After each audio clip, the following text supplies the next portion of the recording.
नमस्कार दोस्तों, defence news Hindi में आपका स्वागत है। आज की मुख्य खबरें।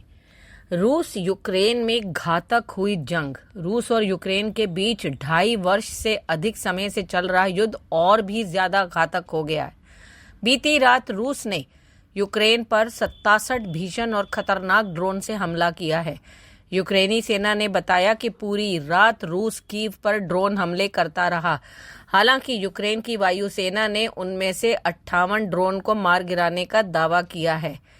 रूस के हमले को देखते हुए यूक्रेन के एयर डिफेंस सिस्टम को 11 क्षेत्रों में सक्रिय कर दिया गया है। यूक्रेन ने अपने आधिकारिक टेलीग्राम पेज पर रूस के ड्रोन हमले और उसके मलबे की तस्वीरों के साथ यह जानकारी पोस्ट की है। सोवियत युग में पश्चिमी देशों से प्राप्त हुए एयर डिफेंस नेटवर्क सिस्टम के बाद केंद्रीय कीव तक रूस की मिसाइलों और ड्रोन का पहुंचना बेहद मुश्किल हो गया है, लेकिन यह हमला उनमें से दुर्लभतम मामलों में से एक है। अगला, भारत रुकवा सकता है रूस यूक्रेन युद्ध, मेलोनी ने दिया बड़ा बयान। इटली की प्रधानमंत्री जॉर्जिया मेलोनी ने रूस यूक्रेन युद्ध को समाप्त कराने में भारत की भूमिका पर जोर दिया है। उन्होंने शनिवार को एक बयान के दौरान भारत और चीन की रूस यूक्रेन युद्ध रुकवाने में अहम भूमिका की बात कही। बता दें कि इटली की प्रधानमंत्री जॉर्जिया मेलोनी ने शनिवार को यूक्रेन के राष्ट्रपति व्लादिमीर जेलेंस्की के साथ मुलाकात के बाद यह बयान दिया है। जॉर्जिया मेलोनी ने शनिवार को कहा कि रूस और यूक्रेन के बीच संघर्ष के समाधान में भारत और चीन भूमिका निभा सकते हैं। अगला, भारत की पहली यात्रा पर आएंगे अबू धाबी के क्राउन प्रिंस। संयुक्त अरब अमीरात के क्राउन प्रिंस शेख खालिद बिन मोहम्मद बिन जायद अल नहयान अगले हफ्ते भारत की 2 दिवसीय यात्रा पर आने वाले हैं। कुछ महीने पहले उन्हें प्रधानमंत्री नरेंद्र मोदी ने भारत आने का निमंत्रण दिया था। अबू धाबी के क्राउन प्रिंस शेख खालिद बिन मोहम्मद बिन जायद अल नाहयान ने पीएम मोदी के निमंत्रण को स्वीकार कर लिया है। वे 9-10 सितंबर को भारत की आधिकारिक यात्रा करेंगे। अगला, अमेरिका से ट्रेड वार कर बुरा फंसा चाइना।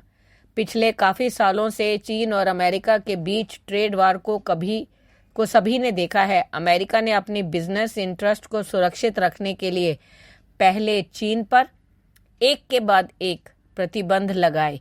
जवाब में ड्रैगन की तरफ से भी यूएस के बाजारों को बंद करने की कार्यवाही की गई।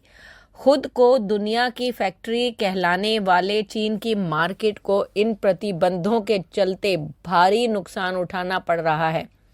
ऐसे में अब शी जिनपिंग की सरकार अमेरिका के सामने इस वक्त बैकफुट पर नजर आ रही है। जिनपिंग के मंत्री अमेरिकी समकक्ष से मुलाकात के वक्त यह तक कह गए कि आपको हमारे बड़े बाजारों से डरने की जरूरत नहीं है, ये आपके लिए एक मौके की तरह हैं। अगला, बांग्लादेश में बदल जाएगा रविंद्रनाथ टैगोर का लिखा राष्ट्रगान। बांग्लादेश की जमाते इस्लामी पार्टी के पूर्व प्रमुख के बेटे अब्दुल्ला अमान आजमी ने देश के राष्ट्रगीत को बदलने की मांग की।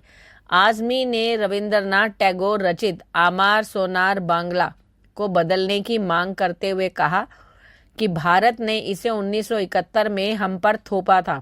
बांग्लादेश के नए राष्ट्रगान को लेकर विवाद खड़ा हो गया, जिसके बाद अब सत्ता में आई नई अंतरिम सरकार ने बयान दिया है। अगला, यूएनजीए अध्यक्ष डेनिस फ्रांसिस ने कहा बहुपक्षवाद का समर्थक है हिंदुस्तान। भारत के अंदाज और पीएम मोदी की कार्यशैली का संयुक्त राष्ट्र भी दीवाना हो गया है। यूएन महासभा के 78वें सत्र के अध्यक्ष डेनिस फ्रांसिस ने खुलकर इसके लिए भारत की तारीफ की है। उन्होंने कहा कि भारत बहुपक्षवाद का उत्साही एवं प्रतिबद्ध समर्थक रहा है। फ्रांसिस ने कहा कि 1.4 अरब की आबादी वाले इस देश के सबसे बड़े लोकतंत्र के रूप में वैश्विक मामलों में निरंतर मजबूत योगदान देने के लिए भारत का भविष्य उज्जवल है। फ्रांसिस ने 193 सदस्यीय संयुक्त राष्ट्र महासभा के इस सत्र के प्रमुख के तौर पर यह टिप्पणियां अपना 1 साल का कार्यकाल खत्म होने से पहले की। धन्यवाद।